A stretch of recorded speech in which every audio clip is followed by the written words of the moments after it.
আসসালামু আলাইকুম। Launch travel with আপনার স্বাগত। আছি এখন শ্যামবাজার লঞ্চ ঘাটে। এখানে অসংখ্য লঞ্চ সার্ভিসের বাইরে আছে। আর দেখতে পাচ্ছেন স্বর্ণদ্বীপ ৭, যেটা বিমানী আঁকিতে ছিল, তো রিবডি করা হয়েছে, কিন্তু সার্ভিস দিতেছে না বর্তমানে। তার পিছনে আছে স্বর্ণদ্বীপ প্লাস, ঈদগাহ ফেরিঘাট হয়ে ডাউন রোডে চলাচল করে। পিছনে হয়েছে এমবি প্রিন্স আওলাদ, সেটাও ডাউন রোডে চলাচল করে। জান্ডার ২ও আছে দেখা যাচ্ছে, সেটা মিনদেহাট রোডে চলাচল করে।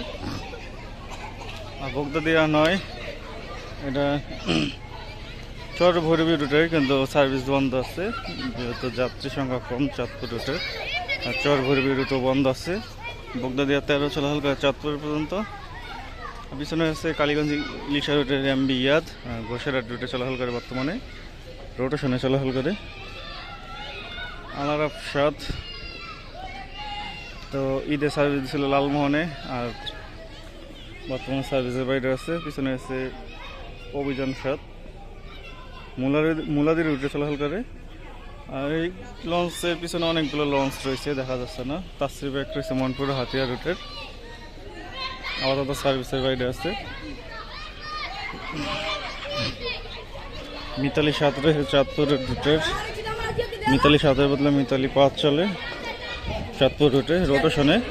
জমজম ১ ও মিতালি ৫।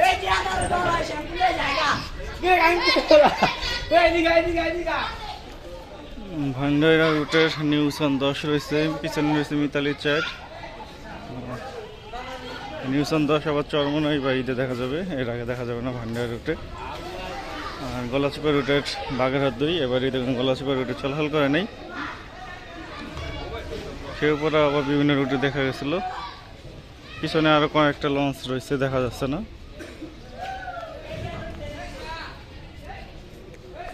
দেখা যাচ্ছে যুবরাজ ৭ লঞ্চে কালীগঞ্জ ইলিশা রুটের। লঞ্চটি বর্তমানে মামলা খাওয়া। ললিত কোম্পানি মামলা করছে যুবরাজ ৭ ও তরঙ্গ ৭-এর ৭ লঞ্চকে। আর এদিকে আছে উলারহাট ভান্ডারা রুটের রাজদূত প্রাইম। তো বর্তমানে ভান্ডারা রুটও বন্ধ আছে।